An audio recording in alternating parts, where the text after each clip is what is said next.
শাবনূরের বিপরীতে দেখা যাবে প্রসেনজিৎকে। শাবনূরের নতুন সিনেমায় তার সঙ্গে জুটি বাঁধবেন ওপার বাংলার জনপ্রিয় অভিনেতা প্রসেনজিৎ, এমন কথা শোনা যাচ্ছে একাধিক সূত্র থেকে। তবে শাবনূরের কাছে এ বিষয়ে জানতে চাইলে তিনি বলেন, এখনও কিছু বলতে চাই না, সব ঠিক থাকলে আর রাজি হলে কেন হবে না। প্রসঙ্গত, দেশে ফিরেই নতুন সিনেমার ঘোষণা দিয়েছেন ঢালিউড সম্রাজ্ঞী শাবনূর। সিনেমার নাম রঙ্গনা। সিনেমাটি পরিচালনা করবেন তরুণ নির্মাতা আরাফাত হুসাইন। শনিবার রাতে ঢাকা ক্লাবে সিনেমাটির মহরত অনুষ্ঠান আয়োজন করেছিল সংশ্লিষ্টরা। মহরতে শাবনূরকে নিয়ে আরও একটি সিনেমা নির্মাণের ঘোষণা দেয় প্রযোজনা প্রতিষ্ঠান MS ফিল্মস। এখনও ভালোবাসি সিনেমাটিও নির্মাণ করবেন রঙ্গনা সিনেমার পরিচালক আরাফাত।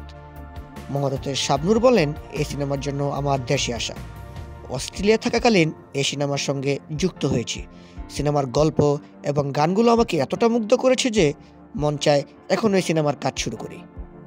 বাংলা সিনেমার জনপ্রিয় চিত্রনায়িকা আরও বলেন, এখন সিনেমাটির কাজ শুরু করার প্রস্তুতি নিচ্ছি। দর্শক যেভাবে চায় সেভাবে আমি পর্দায় ফিরতে চাই, এজন্য একটু সময় নিচ্ছি। পরিচালক আরাফাত বলেন, রঙ্গনা সিনেমাটি আমার সন্তানের মতো।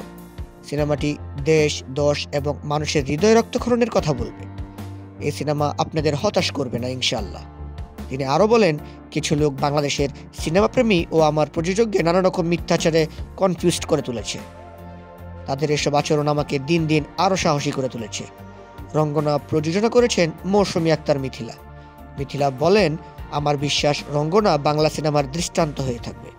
একজন নারী যখন সমাজের অসঙ্গতি নিয়ে কথা বলেন, তখন তার উপর নানা বাধা আসে। এই সিনেমার মাধ্যমে সেই জিনিস দেখা যাবে।